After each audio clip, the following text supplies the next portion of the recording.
நம்ம எல்லாத்துக்கும் தெரியும் டெல்லியில நீட் தேர்வு வினாத்தாள் கசிவுக்கு எதிராக மாணவர்கள் போராட்டம் பண்ணிட்டு இருக்காங்க.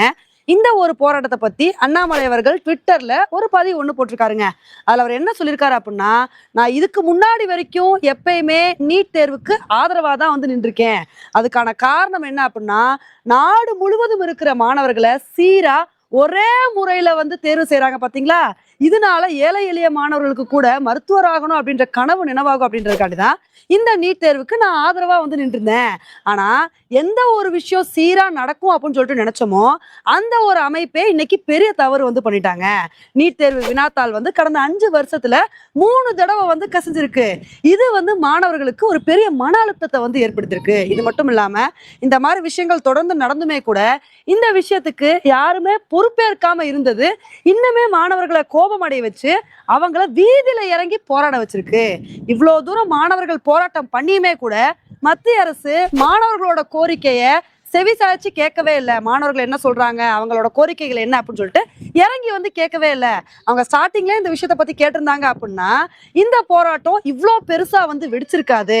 இந்த விஷயத்துல ஏன் வந்து மத்திய அரசு செவி சாய்க்கல அப்படின்னு மத்திய அரசை பார்த்து அண்ணாமலை அவர்கள் கேள்வி எழுப்பியிருக்காருங்க. இது மட்டும் இல்லாம அவர் இந்த பதிவுல சொன்ன முக்கியமான விஷயம் என்ன அப்படின்னா, மாணவர்கள் போராடுறதுக்கான நோக்கம் வந்து கரெக்ட் தான். அதே சமயத்துல மாணவர்கள் வந்து போராட்டம் பண்ணும்போது ரொம்ப கவனமா வந்து இருக்கணும். ஏன்னா பல நாட்கள் மாணவர்கள் கஷ்டப்பட்டு நீதி கிடைக்கணும் அப்படின்றதுக்காண்டி போராடுறாங்க. ஆனா இந்த சமயத்தை சாதகமா பயன்படுத்திட்டு ஒரு சில சுயநலவாதிகள் என்ன பண்றாங்க அப்படின்னா இந்த போராட்டத்தை அவங்களோட சுயலாபத்துக்காண்டி வந்து யூஸ் பண்ணிக்கிறாங்க. அவங்களோட ப்ரொபகேண்டாவா இந்த போராட்டத்தை வந்து பயன்படுத்திக்கிறாங்க. இந்த விஷயத்துல மாணவர்கள் கொஞ்சம் கவனமா வந்து இருக்கணும். அந்த மாதிரி சுயநலமிக்க நபர்கள் எல்லாருமே வந்து இந்த ஒரு போராட்டத்துல அலோவ் பண்ணக்கூடாது. யார் உண்மையிலே மாணவர்களுக்கு நீதி கிடைக்கணும்னு நினைக்கிறாங்களோ அவங்களுக்கு மட்டும்தான் இந்த போராட்டத்துல இடம் கொடுக்கணும் அப்படின்னு இந்த மாதிரி அண்ணாமலை அவர்கள் கரெக்டான ஒரு விஷயத்த வந்து சொல்லியிருக்காருங்க. உண்மையிலே அவர் சொன்னது 100% கரெக்டா அப்படின்னு தான் வந்து சொல்லணும். ஏன்னா ஸ்டார்டிங்ல இந்த போராட்டம் நீட் வினாத்தாள் கசிவுக்கு எதிராக இருந்தாலும் இப்ப இந்த போராட்டங்கள்ல என்னெல்லாம் நடக்குது அப்படின்னு சொல்லிட்டு நம்மளும் பார்த்துட்டு தான் வந்துட்டு இருக்கோம். எதிர்க்கட்சி தலைவர் ராகுல் காந்தி அவர்கள் இருந்து பல பேர் வந்து கலந்துக்கிட்டு இந்த போராட்டமே ஒரு அரசியல் போராட்டம் மாதிரி வந்து மாறிடுச்சு. இப்ப இதுக்குதான் அண்ணாமலை அவர்கள் என்ன சொல்லியிருக்காரு அப்படின்னா, மாணவர்களோட நோக்கம் என்னமோ அது வந்து கரெக்டா வந்து இருக்கணும். மாணவர்களோட நலனுக்காண்டி போராடுறாங்க அப்படின்னா அந்த போராட்டத்துலதான் வந்து போக்கஸா இருக்கணுமே தவிர இதுல வந்து அரசியல் தலையீடு இருக்கக்கூடாது அப்படின்றதான் அண்ணாமலை அவர்கள் கிளீனா வந்து அட்ரஸ் பண்ணியிருக்காரு.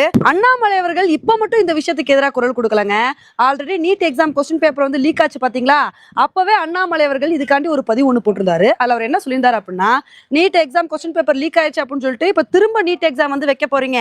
இது மட்டும் இல்லாம வந்து பாத்தீங்கன்னா இந்த மாணவர்களோட கொஸ்டின் பேப்பர் லீக் ஆகாம இருக்கணும்னு சொல்லி நீங்க வந்து ஐஏஎஃப் ஹெலிகாப்டர்ஸ் மூலமா கொஸ்டின் பேப்பர்லாம் வந்து எடுத்து வரீங்க. இது சேஃப்டிக்காண்டி நிறைய விஷயங்கள் வந்து பண்றீங்க. இது எல்லாமே வந்து நல்ல விஷயம் தான். ஆனா திரும்ப எக்ஸாம் வைக்கிறது மூலமா மாணவர்களுக்கு ஒரு பெரிய பதட்டம் வந்து உருவாகும். நீங்க நியூ எஜுகேஷன் பாலிசில வந்து என்ன சொல்லியிருக்கீங்க, எக்ஸாம் ஃபியர்லாம் வந்து மாணவர்களுக்கு இருக்கக்கூடாதுன்னு சொல்லியிருக்கீங்க. ஆனா அப்பேற்பட்ட தேர்வு பயத்தை இந்த மாதிரி ஒரு பதட்டமான சூழல் வந்து உருவாக்கும். இதை வந்து தவிர்த்தா நல்லது அப்படின்னு அண்ணாமலை அவர்கள் ஆல்ரெடி இந்த விஷயத்துக்கு எதிராக குரல் கொடுத்திருந்தாரு. இப்ப வந்து டெல்லியில இந்த மாதிரி போராட்டம் நடந்துட்டு இருக்கவுடனே இப்பயும் வந்து பாத்தீங்கன்னா இந்த விஷயத்தை பத்தி அண்ணாமலை அவர்கள் வந்து பேசியிருக்காருங்க.